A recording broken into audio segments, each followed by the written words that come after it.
This is another example on how to graph a quadratic function in standard form using the axis of symmetry and finding points based on that axis of symmetry. We are going to graph the function y is equal to 2x squared minus 8x minus 3. So the first step is we're going to identify what a, b, and c are. A is always the coefficient of x squared. So a is going to equal -2. B is always the coefficient of -8. B is always the coefficient of x, which in this case is -8. And then C is always the last number, and it's the number without a variable. And in this case, that is -3. So those minus signs are grouped with the numbers so that they become negative. We have negative numbers here. The first step is we are going to find the axis of symmetry. The axis of symmetry is found by this formula. X is equal to -b over 2a. So we have x is equal to, write down the negative sign. It does not even matter what b is at this point. Write down the negative sign. And then write a parentheses, and then inside that parentheses, write whatever your value is for b. So in this case, that's -8 over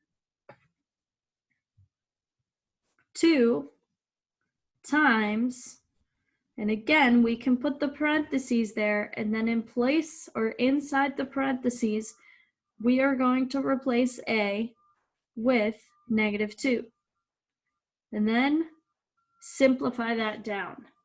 So we have a negative sign times a negative number. So to help us there, we could write a 1 in front of that parentheses because there's no number in between the minus sign and the parentheses. So we can look at that as a -1. -1 times -8, that gives us a +8. And then 2 times -2, that is -4. Then reducing that further, or simplifying that further, we have 8 divided by -4. 8 divided by -4 gives us an x value of -2. So we have -2 there. Then we are going to plug x into the function to find the y coordinate. So to find y, instead of x, we can write parentheses. We also can't forget about the fact that we have a coefficient of -2 out front there. So we have -2, instead of x, write a parentheses squared. Inside that parentheses, we're going to replace x with -2. And then -8. And then instead of x, write a parentheses. Inside the parentheses, we're replacing x with -2, and then -3. So let's simplify that down. To simplify this down, though, it's very important that we remember order of operations. Order of operations tells us we have to do exponents first. So if we look at this, we have -2 out front. -2 squared, that's what we're going to do first. -2 squared is really -2 times -2. That gives us a +4. And then -8 times -2.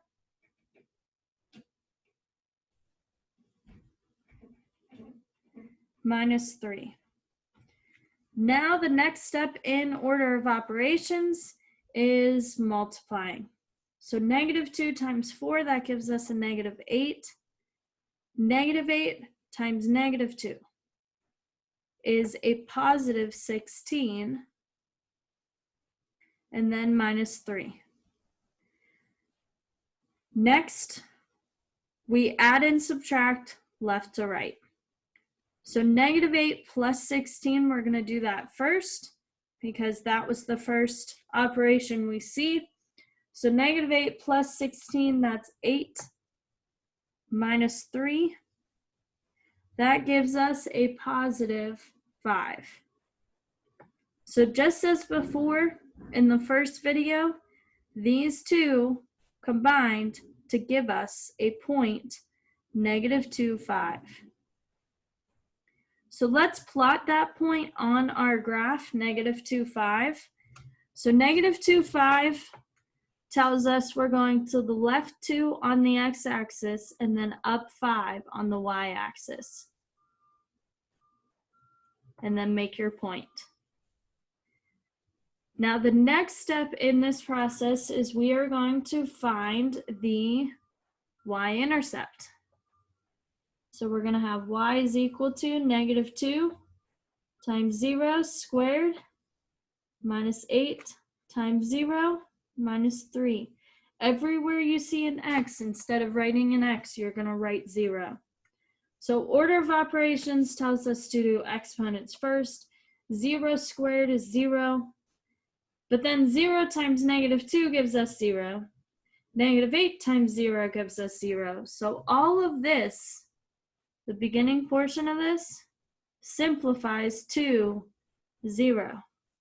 So we have 0 minus 3.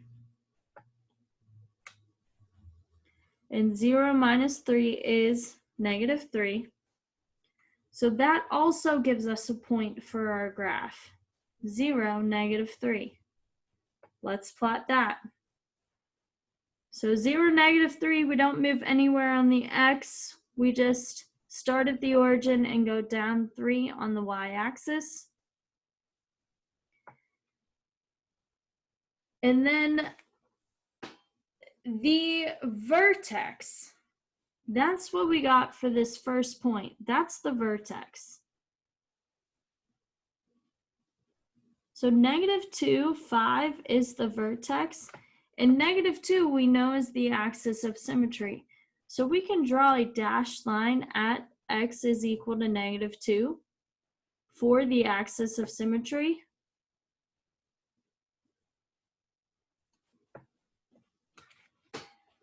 And that's important because in step 3, we find another point by choosing a value for x on the same side of the vertex as the y-intercept. So in that case, in between -2 and 0, the only thing that's on the same side is -1. So we are going to replace x with -1. So we have -2 times -1 squared minus 8 times -1 minus 3. Simplifying that further, we need to do the exponent first. So we have -2 times the -1 squared. -1 squared is 1. And then minus 8 times -1 minus 3. At this point, we now can multiply. So we're going to multiply -2 times 1, that's -2. -8 times -1, that's a positive 8. And then minus 3. And then -2 plus 8, that is a positive 6. Positive 6 minus 3, that gives us 3. So another point for our graph is -1, 3. So let's plot that. We go to the left one, up 3 to get to -1, 3. And now this is probably the trickiest part, is finding the other points on the graph. So if we look at -1, 3, there is another point on the opposite side of the axis of symmetry, the same distance away from it. So -1, 3 is only 1 unit away from the axis of symmetry. So now let's just go 1 unit away the opposite direction. So we're going to go left 1. That gives us a new point of -3, 3.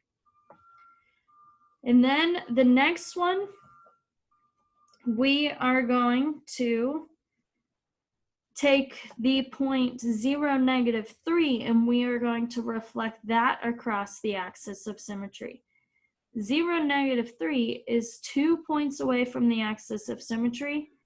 So now we're looking at the axis of symmetry and we're going to go on the opposite side. We're going to go 2 units to the left. And then we connect the dots.